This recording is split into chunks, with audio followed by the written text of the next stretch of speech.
My wife drove 10 hours to spend the weekend with another man. Welcome to Storly. For more wild stories, make sure to hit that subscribe button. So I'm very new to all of this, but I feel like I have a pretty crazy story to share, and I need some help from the people that have had to unfortunately deal with this type of thing as well. I apologize beforehand for the wall of text background info. I am a 39 male. My spouse is 36 female.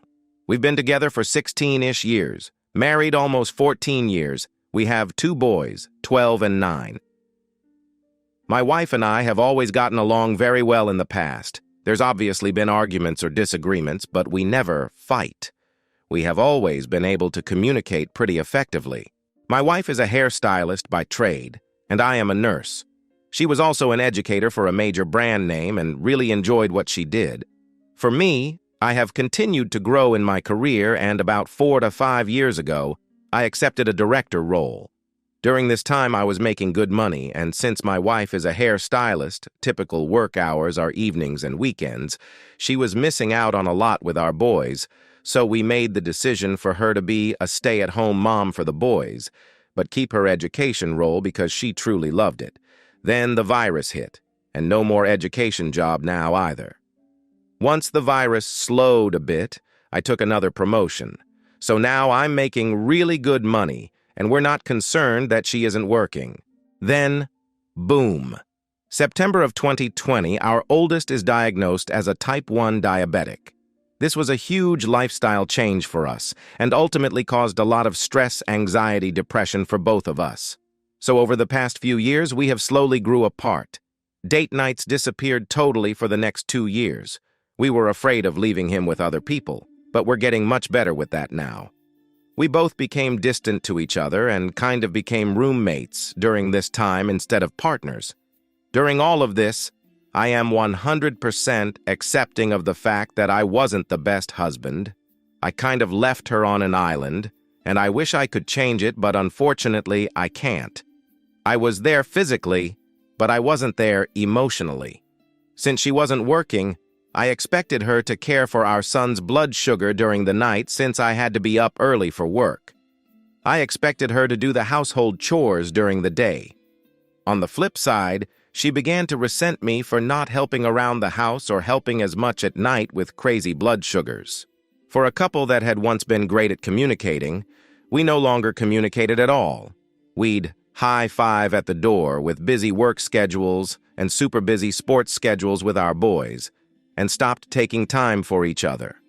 During all of this, my wife began playing a video game with our boys called Fortnite. She really enjoyed it and started playing even when the boys were not. She would play late at night after I went to bed, and she would stay up sometimes all night playing while she monitored our son's blood sugar. It got to the point that she would literally be playing when I got home from work, and went to bed.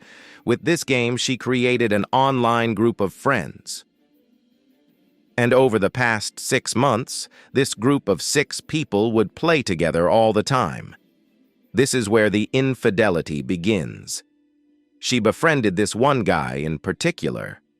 I didn't this out until later, but she was chatting with him on Instagram regularly. She sent him a gift in the mail, and then she made up this huge lie to go visit him. She told me one of her friends from her days as an educator was opening a new salon and was wondering if my wife could come for the weekend and help with her grand opening. My wife told me this story, and having zero reason not to believe or trust her, I was totally okay with it. She drove 10 hours away to spend the weekend with this guy she met online. For whatever reason, while she was gone, I got onto our iCloud account and noticed a bunch of recently deleted photos. My heart sank when I saw them. Nothing sexual, but I now knew what was happening.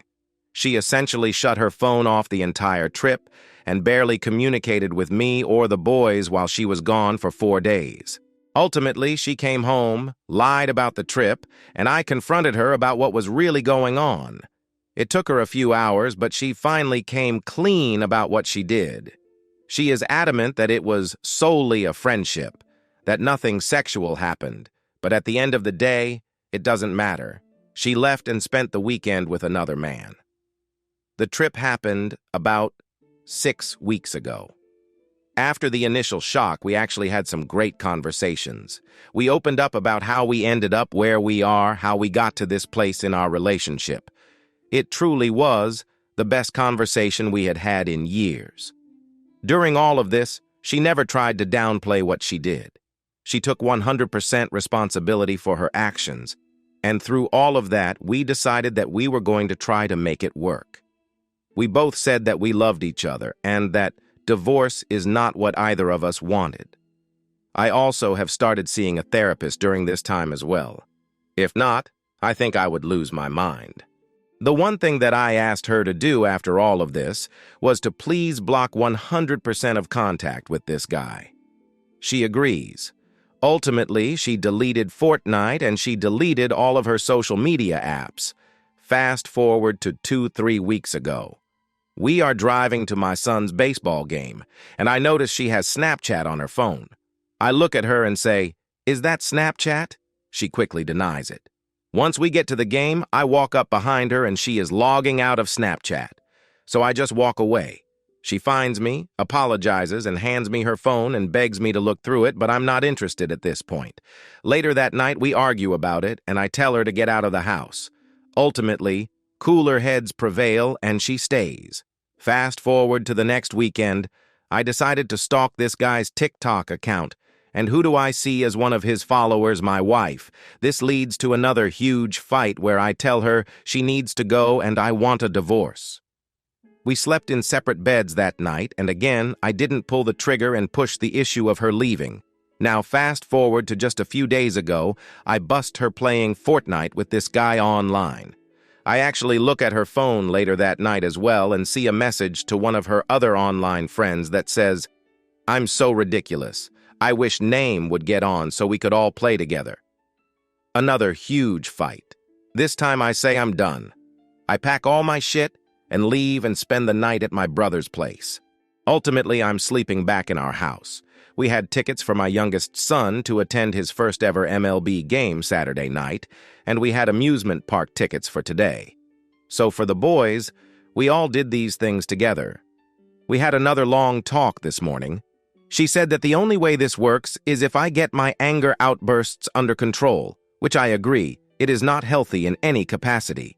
And I stopped snooping through her phone, even though she told me she was an open book and left her phone unlocked so I could look if I wanted to. So I did get a hold of my therapist today, and he referred me to an anger management group session, which I signed up for this Wednesday night. She told me again today that she would cut him out and she would stop playing Fortnite because it wasn't worth it. She said she wanted to go to marriage counseling, and she still says she doesn't want to get divorced. I woke up 3 hours ago, 2 a.m., and walked downstairs, and she's sitting on the couch playing Fortnite. Granted, she wasn't playing with that guy, but I bet she would have been if he would have been online too. She literally told me this morning that she was never going to play again, and here we are. I am done fighting over it. I just told her goodnight and walked away. I'm not going to lie. I have been very overbearing towards her for the past 6 weeks as well, since she has returned. Obviously, I have lost all trust in her. I want to know every move she makes, where she's going, who she is going with. This has been really frustrating for her as well, and I get it, but I don't know how to get past this part of it. All I know is if there is any chance of making it past this, I have to be able to step back a bit. But it has been really hard for me to figure out how to do that, or if I even should. So, I'm not too sure how this will end up, but I think I have a pretty good feeling of where we are heading. I hate it too because I truly do still love her. And I think that she really does still love me, but I don't know if we are in love anymore. I'll update as we go, but not sure if counseling will be able to help us at this point. I have a meeting set up with a local divorce attorney tomorrow to advise me on next steps. You are all wonderful people. I will keep you updated on the process. Thank you for staying till the end. Share your thoughts with us in the comments. Also hit that subscribe button and ring the bell to get new wild stories every day. See you on the next one.